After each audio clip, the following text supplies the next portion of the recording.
전기기능사 필기시험, 특히 혼자 공부하시는 수험생 여러분 정말 반갑습니다. 공부할 양도 많은데 중요한 개념들 놓치지 않으려고 애쓰고 계시죠? 오늘은 여러분이 보내주신 자료인데요. 네이버 블로그 전기기능사 AI 학습 노트에 있는 핵심 기출문제 하나를 좀 집중적으로 파헤쳐 보려고 합니다. 네, 문제는 객관식 딱 하나지만요. 그 안에 전기기능사 시험 합격에 꼭 필요한 반도체 핵심 성질들이 아주 잘 담겨 있더라고요. 그래서 오늘 저희 목표는 이 문제, 반도체의 특성이 아닌 것은 이걸 완벽하게 분석해서요. 단순히 답만 찾는 게 아니라 관련된 기본 원리까지 확실하게 여러분 걸로 만드는 겁니다. 네, 시험장에서 비슷한 문제 나와도 자신감 있게. 그게 저희 임무입니다. 네, 아주 좋은 접근입니다. 그 전기기능사 시험에서 반도체 문제는 꾸준히 나오죠. 특히 이런 기본적인 특성을 묻는 건 정말 단골 문제입니다. 이 블로그에서 고른 문제도 딱 그런 대표적인 예시고요. 말씀하신 대로 선택지 하나하나 보면서 이게 왜 맞고 또 왜 틀리는지, 그 근본 원리가 뭔지 좀 깊이 있게 살펴보겠습니다. 혼자 공부하시면 자칫 놓칠 수 있는 부분들, 그런 것까지 짚어드릴게요. 좋습니다. 그럼 바로 문제로 들어가 보죠. 블로그에 나온 문제입니다. 반도체의 특성이 아닌 것은 네 가지 설명 중에 잘못된 거 하나 고르는 거예요.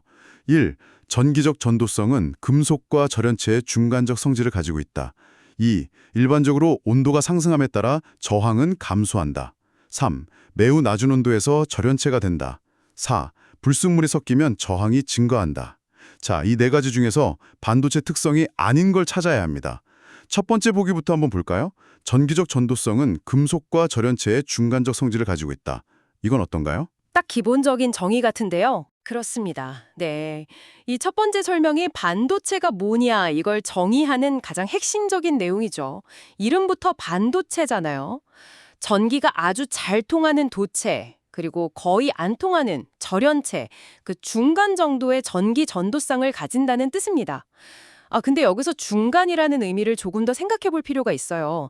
그냥 전기가 적당히 통한다, 이걸 넘어서요. 특정 조건에 따라서 전도성이 확 변할 수 있다는 점, 이게 중요합니다. 예를 들면 빛을 쬐거나 전압을 걸거나 온도를 바꾸면 어떨 땐 도체처럼 전기가 잘 흐르다가도 또 어떨 땐 절연체처럼 거의 안 흐르게 할 수도 있거든요. 이런 가변성이 반도체의 아주 큰 특징이자 활용 가치입니다.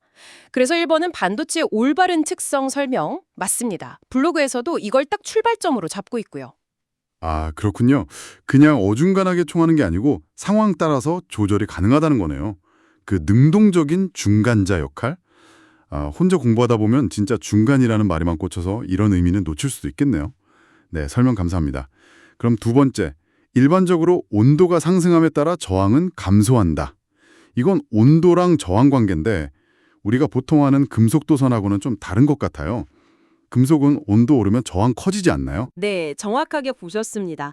바로 그게 일반 금속도체랑 반도체를 구분하는 중요한 차이점 중 하나죠.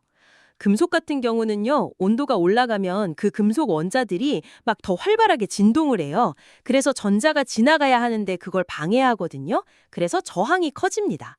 이걸 정의 온도 계수를 가진다, 이렇게 말하죠. 근데 대부분의 반도체는 반대 현상을 보여요. 온도가 올라가면 원자들이 가진 열 에너지가 커지면서 평소에는 원자에 좀 약하게 묶여있던 전자들이 있거든요. 얘네들이 그 속박을 끊고 더 쉽게 자유전자가 될 수 있게 됩니다. 그리고 또 전자가 빠져나간 자리에는 전공이라고, 이게 마치 양전하 입자처럼 행동하는 빈 공간이 생겨요. 이 전공도 전하를 운반하는 역할을 하고요.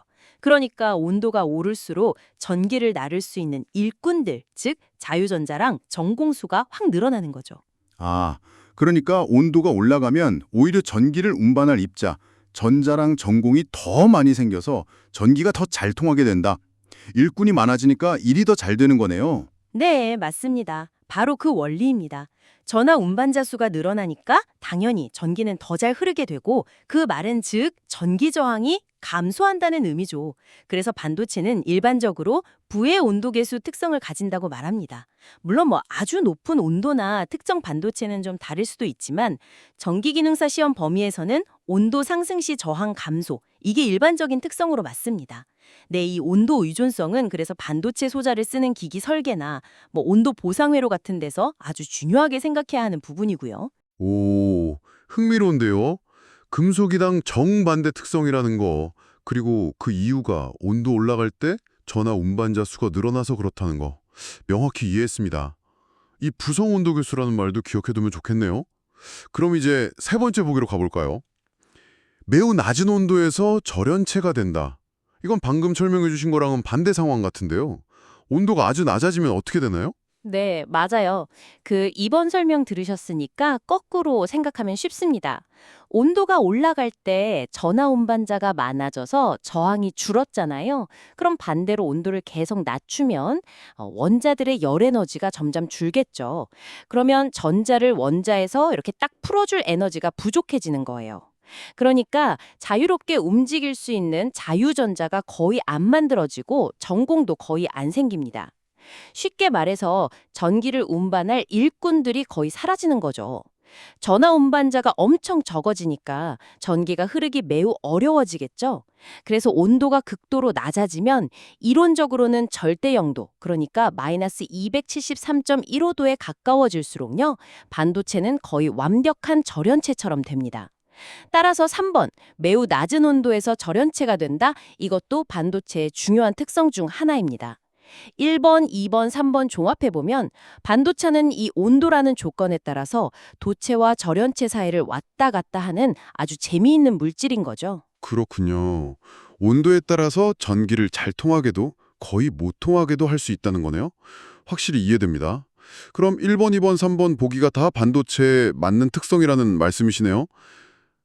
그럼 남은 건 네 번째 보기인데 불순물이 섞이면 저항이 증가한다. 이게 그럼 정답, 즉 반도체 특성이 아닌 것이 되겠네요. 블로그 본문에서도 딱 4번이 정답이라고 하거든요. 근데 왜 이게 틀린 거죠? 그냥 생각하면 순수한 거에 뭐가 섞이면 방해가 돼서 저항이 커질 것 같기도 한데. 네. 바로 그 부분이 많은 분들이 처음 반도체 배울 때 좀 헷갈려 하시는 부분이에요. 그리고 동시에 이게 현대 반도체 기술의 핵심 원리랑 바로 연결되는 아주 중요한 개념입니다. 바로 도핑이라는 과정 때문인데요.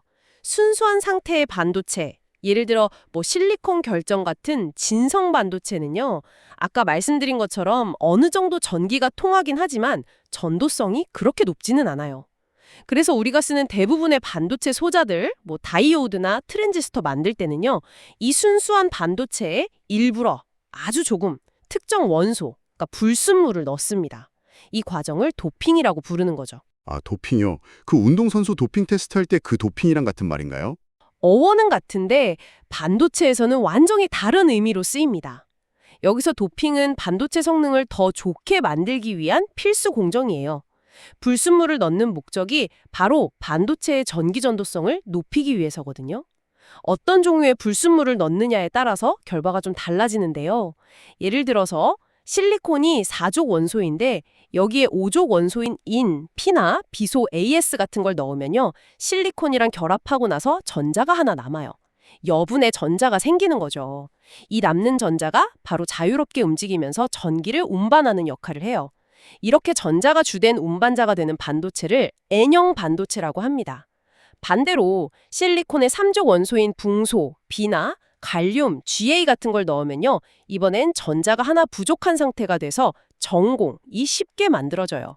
이 전공이 주된 운반자 역할을 하는 걸 P형 반도체라고 부르고요. 아, 그러니까 불순물 종류에 따라서 전기를 운반하는 주요 선수가 전자가 되기도 하고 N형, 전공이 되기도 하고 P형, 그런 거군요. 중요한 건 어느 쪽이든 전기를 운반할 선수 수가 늘어난다는 거네요. 정확합니다. 바로 그겁니다. 그게 핵심이에요. N형이든 P형이든 도핑을 하면 순수한 반도체일 때보다 훨씬 많은 수의 전하 운반자, 즉 전자나 전공을 얻게 됩니다. 전기를 운반할 입자가 훨씬 많아졌으니까 당연히 전기는 이전보다 훨씬 잘 흐르겠죠. 그럼 전기가 더 잘 흐른다는 게 무슨 뜻일까요? 바로 전기 저항이 감소한다는 뜻입니다. 그런데 4번 선택지는 불순물이 섞이면 저항이 증가한다고 돼 있잖아요. 이건 도핑의 목적과 효과에 완전히 반대되는 설명이죠. 실제로는 불순물을 일부러 넣어서 도핑해서 저항을 낮추고 우리가 원하는 수준으로 전기 전도성을 정밀하게 제어하는 것. 이게 바로 현대 반도체 기술의 기본입니다. 블로그 본문에서도 이 점을 명확히 지적하면서 4번이 틀린 이유, 즉 정답이라고 설명하는 거고요. 와, 이제 확실히 알겠습니다.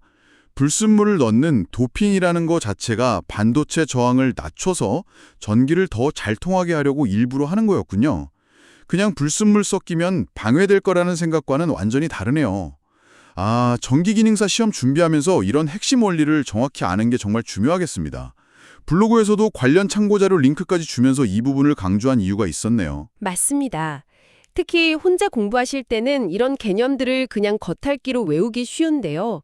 왜 그런 특성이 나오는지 그 원리를 이해하는 게 중요해요. 이 문제 하나로 반도체의 기본적인 정의 1번, 온도에 따른 저항 변화 2번, 3번, 그리고 도핑을 통한 전도성 제어 4번라는 핵심 개념들을 다 복습할 수 있었네요.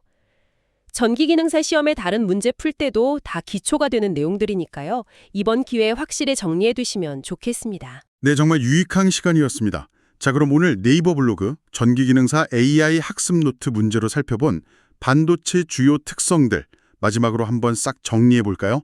시험 앞둔 여러분들 기억 잘 하시도록 핵심만 다시 짚어볼게요. 첫째, 반도체는 전기 전도성이 금속과 절연체 중간 정도이고 외부 조건에 따라 조절이 가능하다. 둘째, 일반적으로 온도가 올라가면 내부의 전기를 운반할 전자와 전공수가 늘어서 저항은 감소한다. 이걸 부성 온도 계수라고 했죠. 셋째, 반대로 온도가 아주 낮아지면 전화 운반자가 거의 없어져서 절연체처럼 된다. 넷째, 그리고 오늘 제일 중요했던 거, 일부러 불순물을 넣는 도핑을 하면 전화 운반자 수가 확 늘어서 전기 전도성은 오히려 증가하고 저항은 감소한다. 그렇습니다. 완벽하게 요약해 주셨네요. 그래서 불순물이 섞이면 저항이 증가한다고 한 4번 선택지가 반도체 특성이 아닌 것이었고 이게 바로 정답이었죠. 이 한 문제에 담긴 반도체의 기본적인 성질들은 전기 설비 이해나 유지 보수 같은 전기 기능사로서 꼭 알아야 할 지식의 바탕이 됩니다. 블로그 자료가 이런 핵심을 잘 잡아서 문제로 냈네요. 네, 오늘 저희가 함께 본 이 내용들이 여러분의 전기기능사 필기시험 준비에 정말 실질적인 도움이 되기를 바랍니다. 시험장에서 비슷한 문제 만나셨을 때 그냥 답만 외워서 푸는 게 아니라 오늘 저희 나눈 이야기처럼 각 선택지의 원리를 딱 떠올리면서 자신 있게 정답 찾으시길 응원하겠습니다. 마지막으로요. 여러분이 앞으로 좀 더 깊이 생각해 볼 만한 질문 하나 던지면서 마무리할까 하는데요. 오늘 우리는 도핑을 통해서 반도체 저항을 낮춘다는 사실이랑 그 원리에 집중했잖아요. 그럼 여기서 더 나아가서요. 이 넣는 불순물의 종류를 바꾸거나 N형, P형 만들듯이 아니면 그 넣는 양을 아주 정밀하게 조절한다면 어떨까요? 이게 가능하기 때문에 우리가 반도체의 전기적 특성, 그러니까 전기가 흐르는 정도나 방향 같은 걸 거의 마음대로 제어할 수 있게 되는 거거든요. 그렇다면 이렇게 정밀하게 제어된 반도체들을 수백만 개, 수십억 개 이상 막 모으면 뭘 만들 수 있을까요? 이 질문을 한번 곰곰이 생각해 보시면 단순한 전기 부품을 넘어서 오늘날의 컴퓨터, 스마트폰, 그리고 모든 첨단 디지털 기술을 가능하게 한 그 집적 회로 IC나 마이크로 프로세서의 원리로 자연스럽게 생각이 이어질 겁니다.